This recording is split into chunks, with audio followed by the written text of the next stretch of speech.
Hi everyone. As chartered accountants, at some point of time or the other, we have always wondered whether we should be a member in practice or member in industry. So that's the topic we are going to address to the panelists.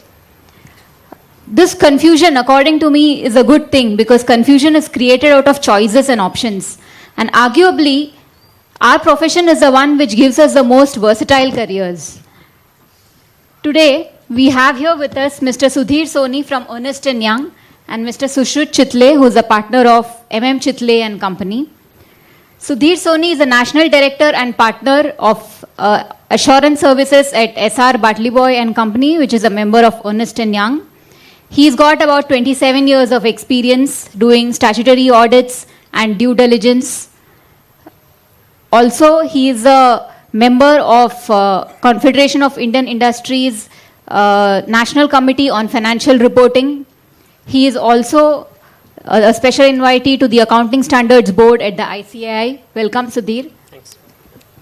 Sushrut Chitale is a partner with Chitale and Company, and he works in the domains of financial due diligence, financial analysis, forensic analysis, investment banking, etc. He's a secretary of WIRC for this current year, 15-16. He's an elected member at the WIRC, Western India Regional Council, that is, of the ICAI. Sudhir, we would like to have your initial thoughts on the topic, member in industry or member in practice. How does one take that choice? Yeah. Thanks. Good evening, everyone. And it's always a pleasure to be with the Chartered Accountant fraternity. I have a couple of, I think, comments on the topic of profession versus industry. And firstly, that I think both profession and industry have evolved over a period of time. So we should not look at it with a classic lens of profession being audit or tax and industry being a brick and mortar company. I think things have changed a lot since I qualified, and I also had to make that choice. If you look at profession today, the way I look at audit, it includes, besides the classic statutory audit, it also includes working on advising companies on different gaps, be it US GAAP, IFRS conversions, improving financial reporting processes. There's forensic work which is involved within assurance, which is becoming more and more sophisticated. And then if you look at tax, tax has become very specialized. Besides pure tax compliance, you have specialists in both direct tax, indirect tax, international taxation, transaction tax. If you look at advisory practices within our firms, they cover very vast areas around performance improvement, environmental consulting, IT consulting. And then you have the transaction practices, which include deal making, that's lead advisory, or due diligences, and valuation. So if you really look at what profession is, I think it's significantly different than that very classic view that it has. And second is on industry. I think it's not just the brick and mortar. I think the sectors have evolved. You heard about e-commerce. I think it's very fast changing. So both functions within corporates as well as sectors, I think, have emerged. And the second comment I would like to make is that it's great if you can make your first choice right, which is profession or industry, but one has to take risks, and one has to recognize that your first job may not be your last. Thanks, Sudhir. Sushrut, what are your initial comments on this topic? Is this on? Is this working? Yeah. Can you hear me? Thank you. Thank you, first of all, for having me here. Before coming here, I asked the Institute office to compile some numbers. And these are some interesting numbers when I myself went through it. Today in the Western India Regional Council, that is, we have Maharashtra, Gujarat and Goa, there are close to 85,000 chartered accountants. So somebody who said that the number of chartered accountants is too low, I think sometimes from the existing members we have a very different view, because people have a very different feeling. Like it's like the Mumbai local train. So people who are on the station feel that there is so much space inside, so we should be allowed inside. But people who are in the train always feel, "Arey, abhi aur aana nahi chahiye," because we are already so full inside. So I think that's the relation between members and students. But having said that, out of these 85,000 chartered accountants, close to 56% are in industry. So when we, from an institute point of view, sir, when we say industry, it is more of people who do not have a COP. And so more than 56%. So institute today is more a composition of members who are not in practice. And out of that, if we see the ratio of the members who have cleared in the last 5 years, I think more than 70 to 80% would have joined industry. So they would have been employed in some firm, or they could have been employed in some company or something like that. If you look at the profession as a whole, in the Western region, we have close to 23,000 practice units, so 23,000 firms, and there are close to 76% of these are proprietorships. And there are only 88 firms registered in the Western region who have more than 10 partners. So if you see it in that perspective, it is a very fragmented business. And so this is regarding numbers. I think regarding the kind of services that you can provide, I think, yes, very rightly said that you need not look at only accounts or only audit or taxation as the two options. There are absolutely so many options open. And the one common point that I really found when everyone was speaking here is that we were somehow only restricting ourselves to being within the profession and either being in practice or joining some industry or being employed in a company. But I think we should also look at possibly starting our own businesses as an option. I mean, starting your own enterprise as something is an option. Or for example, something like civil services. I mean, just the other day in the institute, we had somebody, his name is Deepak Kedia. He's a person from Bihar who cleared his chartered accountancy. You know what he does today? He's a director in the Home Ministry who looks at anti-Naxal operations in the country. So you should really look at chartered accountancy as a base to do something, because one thing luckily is that if you are a chartered accountant, there is at least nothing looking back for you. There is at least a baseline which is created. So I would only say that once you are a chartered accountant, you would rather do something which you like to do, where your passion lies, and I think kindly improve on that.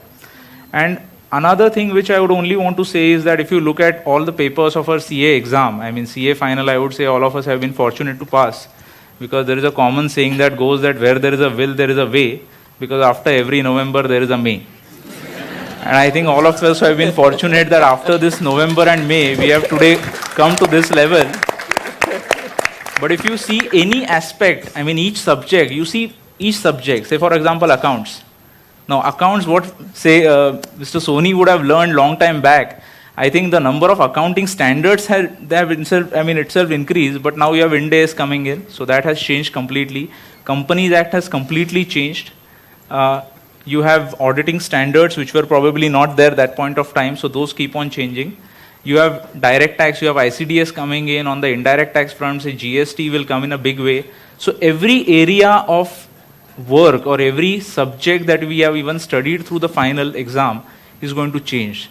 So I think the future is going to be, it will belong to those people who are able to more unlearn and relearn rather than learn in the first place. And this unlearning and relearning is something which is going to be difficult, but at the same point of time, it also creates a level playing field for all young chartered accountants. Because somebody who's been an expert in indirect taxation long time back, a new person can come and he can become an expert in GST and he'll be the ultimate expert in the country. So I think you need to identify these kind of opportunities in terms of what will come, and more importantly, if you like doing that, please do it. So my next question actually comes out of your comment about learning and unlearning. So the next pertinent question is always whether it should be a Big Four or an Indian firm. So what do you think? Go ahead. Actually, I would again like to address it, because I somehow personally have never understood this when this question comes. Why is it always Big Four versus an Indian company? Because I don't really see we should really look at it from that perspective. It is more driven by what you want to do. Let me give you an example. If I want to specialize in internal audit, my options are actually not an Indian firm or a Big Four. My options are an Indian firm, a Big Four, or probably another company where I can work. Because if you see some of the largest companies, say for example, say Larsen & Toubro or a Mahindra or Tata's or Godrej, all of them have their internal audit functions truly internalized. So there is no firm which really does that work. It is their own employees who do that work. So I think let us rather look at this whole thing from the point of view of what is it that you want to do. Now within that, I mean, in my view, I would say that in an Indian firm, again, within Indian firms also, there are certain very large firms wherein you can get the kind of experience in a particular sector or a particular nature of work. And if you go to a medium-sized firm or a smaller firm, you will have a exposure which is something which is beyond only that narrow or that particular work that you would do. Say, for example, you would do audit, you might do taxation, you might also do something else. And like it was said, whatever you learn, nothing really goes waste. So it is more driven by what you want to do in terms of either an area or a job or something. I think more driven by that. Sudhir, to put you on a spot, we would like your views also on this. Oh, I thought you'd let me pass that one. Yeah, I think, in fact, for me, I did my articleship from a proprietorship firm, a very small firm. And after I cleared my exams, I joined AF Ferguson. And then I moved on to Anderson. I stayed in the profession all along. So I've had a chance to compare small firms with large firms. And I think it all depends on what is the kind of work that you want to do. So when I was working with the proprietorship firm, we got very good experience on actually doing account writing, which you would never do in a large firm. The kind of issues you learn with that are very different. Dealt with individual taxation, something you wouldn't have dealt with in a large firm. But my aspiration was all along to work with large companies, large clients, multinational companies. I think that's the kind of opportunity you get in a large firm. The other thing was the emphasis on training, the emphasis on using global audit tools and so on. So I think, to me, it depends on what is the kind of clients that you want to serve, what is the kind of career you want to build. So to me, that's the choice. If someone says today, I still have to answer those questions at times to friends and their children. And I say, you decide. If you want to eventually run, let's say, your dad's practice, or you want to set up a practice of your own, then I think the training in a small firm will be invaluable, because that will be experience that will be relevant for you. So then you could do probably a short stint in a large firm to understand some process and all. But then working with a smaller firm will give you a better perspective. How you handle things in the tax department, how you go to the different regulators. So that is something you learn probably better in a small firm. That's what you want to do. So it all depends on what is your eventual goal that you want to head towards. So how can a fresh CA fast track his career from, a starter to a firm partner? What are the 5 ways or 5 steps to do it? Yeah, so I think there are 4 or 5, whether they are steps or actually qualities that I would like to describe if you want to make a partner in a large firm. Typically, a partner's career, it takes about from qualifying your chartered accountancy to being considered for partnership is about a 13 to 15 year kind of a time frame it takes to get to that level. At the baseline is your core competence, your technical strength, so that is absolutely baseline. That's not enough to make you partner, but that's absolutely important. So some specialization that you have. We have within the partnership people who have only specialists, and they make partner on that ground alone, but there are not too many of them. So for example, if I would name Adolphe D'Souza in our firm, he's known to be a technical expert, an IFRS expert, but you would not have a lot of people only make it on the basis of their technical strength. That to me is baseline. But the other strengths that you need are the ability to build and work in large teams. How can you lead a large team? How can you build a large team? One of the things is, as you want to go up in the organization, are you looking at succession? So have you groomed a set of people who can take over from you? So people management skills, I think, is one which is important. Other most important is relationship skills. And I think Mr. Guru Prasad referred to that earlier. I would say absolutely important is the earlier you start your networking skills, growing business, I think that is absolutely critical. In any of the large firms, your ability to grow, people like to call themselves rainmakers. So there are some people who would actually be able to go walk into any of the boardrooms, walk into CEOs' offices and grow the practice. That is absolutely an essential skill. That how do you network? What are your relationship skills with clients? Do you empathize with your clients? Are you able to find solutions? I think that those softer skills are important. Very good interpersonal and communication skills. I think that's something you need to develop. And I think to top all this is commercial skills, your ability to spot an opportunity, ability to convert something into a project. So if I summarize, I think technical skills, but with great relationship and commercial skills. That's what makes you a partner in a large firm. Amazing insight, Sudhir. Sushrut, for members who have decided to go into practice, is a traditional practice lucrative in today's times, or should we think about evolving it into some other areas? I mean, that also again depends on what the person likes to do. I mean, when we say traditional, just to set the expectation clear, I think when we talk of traditional in today's context, I think everyone would consider accounts, audit, tax as something traditional, and anything other than this is non-traditional or something new. So a person who really likes to go in tax can go in tax. But again, within tax, there have been so many, I would say, smaller firms also who provide extremely niche services in, say, international taxation. So when we talk of traditional areas per se, instead of even restricting ourselves to, say, accounts or taxation, finally it depends on what you like to do. And I think if you can improve that, that's great when you want to do that. But I think more or less, if you talk of even these 76% of our firms as proprietorships, I think the need is being felt that there is some kind of a consolidation that needs to happen for the simple reason that a client comes to a firm to avail of services which is more of a one-stop solution. And at that point of time, if the firm is in a position to really render all the services that the client wants, I think that's something that the client appreciates. So more from that point of view, if you want to start a firm, I would say either you get into an area which is so niche that possibly you alone can develop, or possibly you need to join hands with a few people whom you know, or who would have a similar thought process, similar values and similar goals.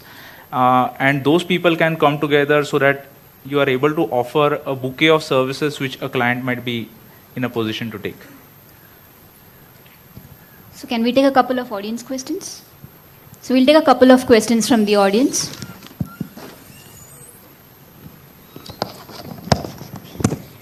Questions? Hello, sir. My name is CA Kamal Sharma. I qualified last year. My question is to Mr. Sudhir Soni. I qualified last year. I have 5 years experience into auditing and 1 year into business consulting. I am always passionate about working in big fours, but unfortunately I didn't get the experience of doing that just because I have more than 3 attempts in CA final. So my question to you is that why big fours have this condition of having not more than 3 attempts in order to get an interview call from big fours? Because every time I'm not even I didn't get an opportunity to attend an HR interview after qualifying CA just because I have more than 3 attempts. So what is your take on that? Yeah, so there is no set rule for all the large firms that you need to have a certain number of attempts to be eligible to appear for an interview at least.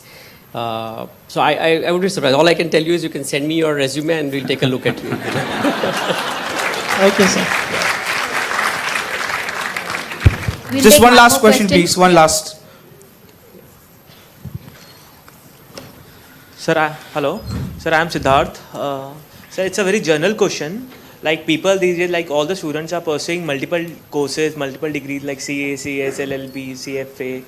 So, and ultimately a person, only a CA and a person having a multiple degrees ultimately apply to a job which has a single profile that both of them will be working on. So does that really help? Does that really give an edge over the other to a person having multiple degrees? That's a question. Like people are pursuing multiple degrees, so does that actually help out to get a job or build a profile? Do you want to answer that? Yeah, I think it depends again on the kind of job. So if you're looking at a job in industry, I know very often the CA, CS or the CA cost accounting, these kind of combinations are considered very valuable. But within the consulting space, I'm now using profession a bit wider as consulting space, we are always looking for deep specialization. So if you're someone in audit, then if you have a CS, it may not necessarily be of great value to us over there. So we may not factor that in. But in industry, I think these multiple qualifications are often very useful, particularly CS with law. I think that's a very good combination considering the regulatory environment now. So you should see what is the kind of organization that will value that skill set that you bring. Thank you. I guess we just have time for, we are short on time, so we have to go ahead, please. I would like to call on stage Mr. Shravan Doshi to present mementos. Please give a round of applause. Please. Thank you. Thank you so much, sir. Thank you. Thank you. Thank you for the session.